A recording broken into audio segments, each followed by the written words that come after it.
Hello students, आज हम पढ़ेंगे ह्यूमन हेल्थ एंड डिजीज के विषय में, यानी कि मानव स्वास्थ्य और रोग के विषय में आज हम अध्ययन करेंगे। सबसे पहले हम मानव स्वास्थ्य का डेफिनीशन कर लेते हैं, यानी कि हम इसे परिभाषित कर लेते हैं। WHO का नाम आप लोगों ने सुना ही होगा। WHO का अर्थ होता है वर्ल्ड हेल्थ ऑर्गेनाइजेशन, अर्थात विश्व स्वास्थ्य संगठन। तो विश्व स्वास्थ्य संगठन ने स्वास्थ्य की एक महत्वपूर्ण परिभाषा दी है, और वह परिभाषा है कि कोई भी व्यक्ति यदि सामाजिक, शारीरिक अथवा मानसिक रूप से किसी भी कष्ट अथवा पीड़ा में ना हो, तो व्यक्ति की ऐसी अवस्था को ही हम स्वास्थ्य कहते हैं। और इसके विपरीत यदि वह व्यक्ति सामाजिक, मानसिक अथवा शारीरिक रूप से किसी कष्ट या पीड़ा का अनुभव करे, तो उस व्यक्ति को हम रोगी कहेंगे और ऐसी अवस्था को हम रोग कहेंगे। तो रोग जो है यह मुख्यतः दो प्रकार के होते हैं, यानी कि अगर हम रोग को अगर हम वर्गीकृत करें,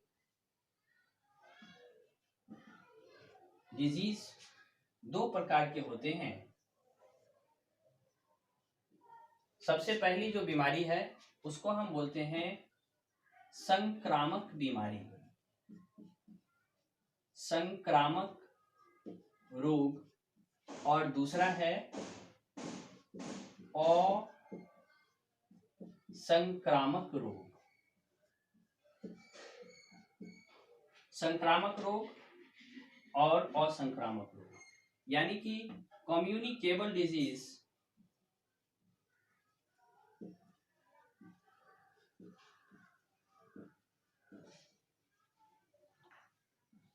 और दूसरा हो गया ए कम्युनिकेबल डिजीज।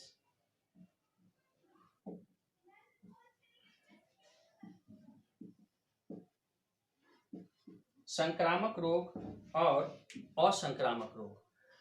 तो आइए हम समझ लेते हैं कि इस दोनों में क्या अंतर है, क्या डिफरेंस है। असंक्रामक रोग ऐसे रोग होते हैं जो एक व्यक्ति से दूसरे व्यक्ति में नहीं फैलते, जबकि संक्रामक रोग ऐसे रोग होते हैं जो एक व्यक्ति से दूसरे व्यक्ति में फैल जाते हैं।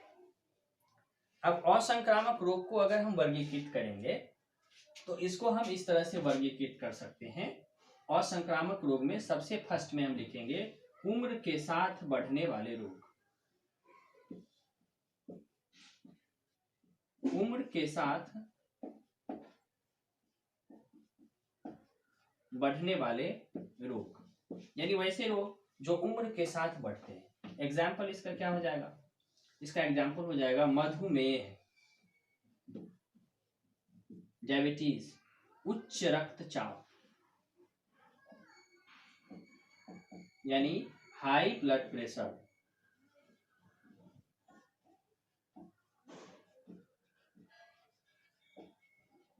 उच्च रक्तचाप, हाई ब्लड प्रेशर।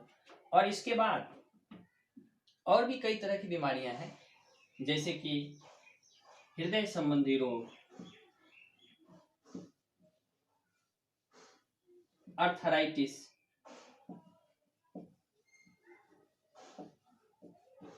ये सारी बीमारियां उम्र के साथ बढ़ने वाली होती है। तो हम इसकी कैटेगरी में नंबर 1 असंक्रामक रोग की कैटेगरी में हम रख सकते हैं उम्र के साथ बढ़ने वाले रोग को। उसके बाद दूसरी जो बीमारी है वह है एलर्जी के कारण होने वाली बीमारी। एलर्जी के कारण होने वाली बीमारी,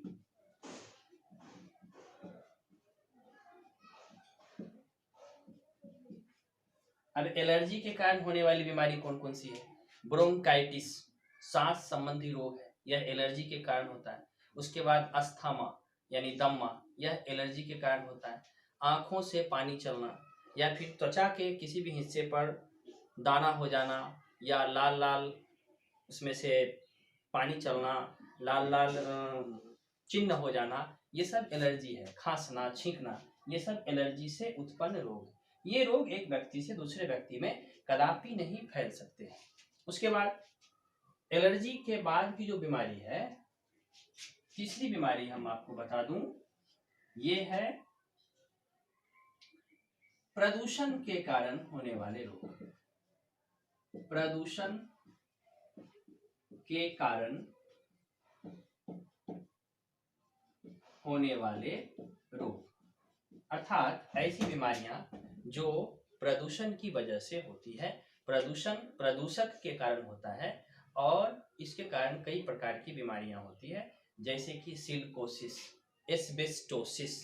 ये सारी जो बीमारियां हैं ये प्रदूषण की वजह से होती है। और चौथी बीमारी है आनुवांशिक रोग।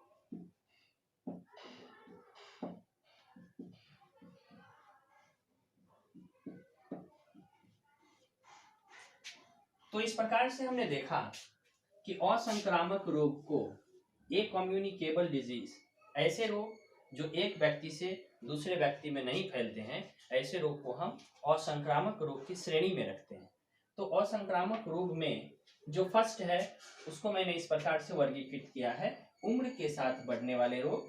फर्स्ट हो गया आपका उम्र के साथ बढ़ने वाले रोग। दूसरा जो है वो हो गया एलर्जी के कारण उत्पन्न होने वाले रोग। तीसरा जो है वह है आनुवांशिक रोग और प्रदूषण के कारण होने वाले रोग। ये 4 प्रकार के जो रोग होते हैं, और इसके अलावे भी कुछ रोग होते हैं, ये बीमारियां एक व्यक्ति से दूसरे व्यक्ति में नहीं फैलती। इसके बाद का जो नंबर है वह है संक्रामक रोग। तो संक्रामक रोग किसे कहते हैं? ऐसे रोग जो एक व्यक्ति से दूसरे व्यक्ति में फैल जाते हैं उसको हम संक्रामक रोग कहते हैं। ये एक व्यक्ति से दूसरे व्यक्ति में संचरित होते हैं। अब इस रोगों का एग्जाम्पल क्या होगा? संक्रामक रोग का एग्जाम्पल क्या होगा? देखिए, इसका एग्जाम्पल है टीबी। टीबी का नाम सुना होगा आप लोगों ने।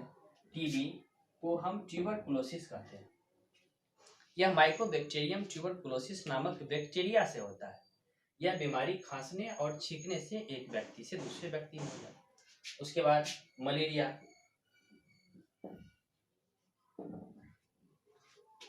उसके बाद कालाजार, अमीबिएसिस, एस्केरिएसिस, एलिफेंटोसिस जिसको हम हाथी पांव कहते हैं, रेबीज, ये रेबडी वायरस से होने वाली बीमारी है जो कुत्ते, बंदर इत्यादि के काटने से होता है। एंथ्रेक्स, यह बेसिलस एंथ्रेसिस नामक बैक्टीरिया से होने वाली बीमारी है जो मुख्य रूप से पशुओं को होती है, लेकिन कभी कभी पशुओं के संपर्क में रहने वाले व्यक्ति को भी यह बीमारी हो जाती है। तो ये सारी बीमारियां जो है ये हैं संक्रामक रोग, और इससे पहले मैंने बताया आपको असंक्रामक रोग। तो अगर आपको कहेगा कि डिफरेंस क्या होगा, संक्रामक रोग और असंक्रामक रोग में क्या डिफरेंस है, तो संक्रामक रोग ऐसे हैं जो एक व्यक्ति से दूसरे व्यक्ति में संचरित होते हैं, और असंक्रामक रोग ऐसे हैं जो एक व्यक्ति से दूसरे व्यक्ति में संचरित नहीं होते। असंक्रामक रोग के जो एग्जाम्पल हैं वो हैं diabetes, high blood pressure, bronchitis, silicosis, asbestosis, ये सब उसके एग्जाम्पल हैं। और संक्रामक रोग के एग्जाम्पल हैं टीबी, मलेरिया, एड्स, फलेरिया, ये सारी बीमारियां संक्रामक रोग के उदाहरण हैं। अब यदि किसी व्यक्ति को संक्रमण हो जाए, किसी भी रोग का संक्रमण हो जाए, तो उसके लक्षण क्या है, कैसे हम पता करेंगे कि यह बीमारी इसको हो गई है, या इसके ये लक्षण हैं, या ये लक्षणों के आधार पर बीमारी की पहचान की जाती है, सिम्टम्स के आधार पर बीमारियों की पहचान की जाती है। तो इसमें से प्रत्येक बीमारी, टीबी हो गया, मलेरिया हो गया, रेबीज हो गया, ऐसी जितनी भी संक्रामक बीमारियां हैं, इन सारे बीमारियों के विषय में हम आपको अगले वीडियो में बताएंगे। आप हमारे वीडियो में बने रहिए तब तक।